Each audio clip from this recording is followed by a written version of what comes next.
I'm going to tell you a story about a time that I made a fool of myself in front of Robert Downey Jr. and what you can learn from that about how to treat high status people. I used to be an actor. My name is Will Greenblatt, and now I'm a communication coach. I'm starting this YouTube channel to help you learn how to communicate better so you can feel more confident, you can feel happier, you can feel more clear on who you are and the way you interact with people. So I was in a film called Charlie Bartlett. You may have heard of Charlie Bartlett. You wouldn't have seen me in it because all my scenes got cut, although you can glimpse me very, very faintly in one of the scenes where they're doing a school play at the end. And as soon as I stand up to give my lines, they cut the scene. But that doesn't matter because the point is I was on the film set and there was a bunch of famous people in this. It felt like a big deal. I was going to theater school the next year and I was really excited to start my acting career. So being in this movie felt like, oh, I'm on my way up. And there was one moment where all the kind of smaller actors were hanging out and the main actors were hanging out and everybody was kind of in this big circle and they were changing the set or something. Everybody was just kind of hanging out before they shot this scene. Robert Downey Jr. gets up and goes to set. He gets called to set. After a while, his chair is free. I was standing, so I take his chair. I thought he was gone. And everybody's chatting. He comes back and I went, oh shit. And I jumped out of my chair. I was like, do you want your chair back? And I treated him like he was this god who I had dared to offend by taking his chair. And he's like, no, don't worry about it, man. Like, it's cool. And I kind of sat back down and I was sort of burning with shame. And then, people kept talking and I just was too embarrassed to join the conversation because of how I had just sort of acted in front of everybody. Neil Brennan, who is Dave Chappelle's comedy writing partner, has this amazing quote, which is talking to a famous person is like driving next to a cop. Perfect quote. When you drive next to a cop, you're like, oh, fuck, am I holding the steering wheel right? Is everything okay? Are my lights on? You lock up and become so self-conscious and tense. Otherwise, you'd just be driving naturally. And the same is true when you're talking to somebody you perceive as high status. You think that they are super important and therefore you need to be self-conscious in order not to offend them or not to make them feel uncomfortable, which of course makes them way more uncomfortable. So here are the 3 lessons you can learn to avoid this feeling of intimidation and just be yourself, be natural, be cool around high status people, and you have a much better human interaction. And if you do want something from them, it's more likely to happen. We're gonna split these lessons into before, during, and after. So if you have a situation with somebody who you perceive as high status and you want it to go well, you wanna feel comfortable, and maybe there is some kind of transaction there where you're pitching them to sell them something, or you're in a job interview situation, or you want to give somebody an idea, you want to ask somebody to mentor you, you want to ask someone on a date, whatever that is, where you feel like you're in this imbalance, there's a before, there's a during, and there's an after. Lesson number 1, what to do before. Ask yourself before talking to somebody, what would I talk like if I didn't want or need anything from this person? This is such a powerful question because if you think about your life when you're at the grocery store or when you're ordering coffee or when you're at a park and you're just chatting with somebody, it's so low stakes that you're able to be really, really chill. And then you find that you're probably much more likely to get laughs from your jokes. You're much more likely to feel comfortable. The other person feels comfortable and the conversation flows naturally. It's because neither of you is trying to get something from the other person. So what you can do in your life is think back to those moments or start to observe those moments as you're walking around your daily life and just notice, what am I doing with my body language? How does my voice sound? What kind of words do I choose? What kind of jokes am I making? And then use that as the gold standard for how to speak when you do feel a bit of social pressure in a situation.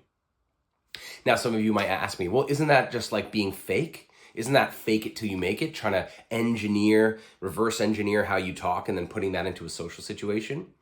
Here's why I think it's actually more authentic to do it this way. Nerves create inauthenticity. It's not authentic to be like, that's not who you are. That's who you are with pressure. If you can think to who you are without pressure, that is much more true to yourself. So if you can try to recreate that, eventually you will get to a state where it does feel more natural. So even if it doesn't feel natural at first, you will actually be using your authentic way of speaking. It's just about reminding yourself to try to speak in that authentic way rather than faking something or being the victim of your own emotions and not being able to represent yourself authentically at all.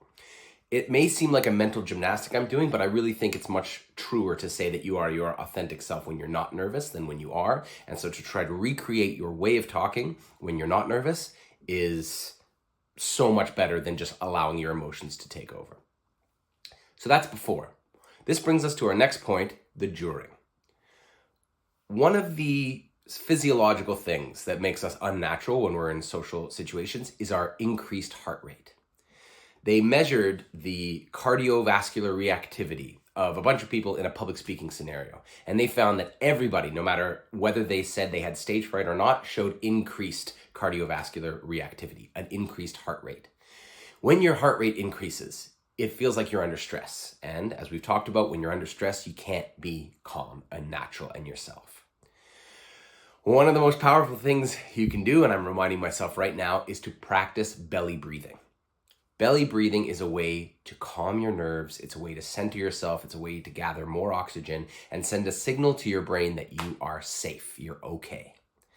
The way to practice this is put one hand on your chest and one hand on your belly. You can do it with me now and breathe in to your bottom hand, the one that's on your belly. So you breathe in and out. Do one more of those. Breathe in and out. So if you'll notice, my top hand is trying not to move much at all, because when the top hand moves, it kind of simulates hyperventilation, which sends the wrong signal to your brain that you're actually in danger. By practicing this at home, you can also train yourself to do it during the conversation. I do this all the time, as I'm doing right now, making this video. When I notice I'm getting nervous and I'm rambling or I'm speaking too quickly or too loudly, I just remind myself to take a cue and breathe in through my nose and go, and then think about what I want to say and breathe out. And I'm just really relaxing my nervous system in that moment. It makes you able to think more clearly. It makes you able to slow the pace down, and it just makes you feel calmer and more relaxed. Your shoulders drop, your jaw untenses, your face kind of unscrews, and you just feel more calm. I mean, we know this from yoga, from meditation. Belly breathing, deep breathing works to calm you down. So before, you want to think about how would I talk to this person if I didn't need anything from them, and then during, remind yourself to breathe into your belly if you feel yourself getting off that track, getting nervous. Which brings us to point number 3. What to do after the conversation is over. Now, to go back to my story about Robert Downey Jr., I probably would have gotten no relationship with him, nothing from him, and I didn't necessarily want anything from him, but, you know, I wasn't trying to make a connection with him. However, I would have felt so much better if that conversation or that interaction had gone well, instead of it being a sort of point of humiliation for me. So what I want you to think about is 2 things for the after. One goal for after a conversation with a high status person is just to feel like you were yourself.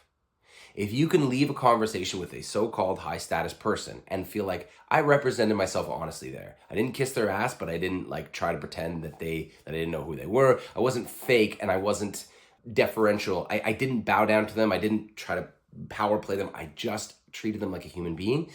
That will go into a folder in your mind of confidence building. The more you are yourself in different interactions, the more self-confidence you will build, especially when it's quote unquote high status or high stakes situations. So that's objective number 1 for the after. Objective number 2 is, let's say this is an important person for you and you will continue to have an interaction with them. How do you connect with them to continue the relationship? What I would say is, again, following the principle of treating them like any normal person, think about what you like from other people following up with you. When you meet a new friend, or when you meet somebody new or a new potential partner, or whoever it is that you start some kind of text relationship with, you start chatting, you maybe see them again. What do you like out of that relationship?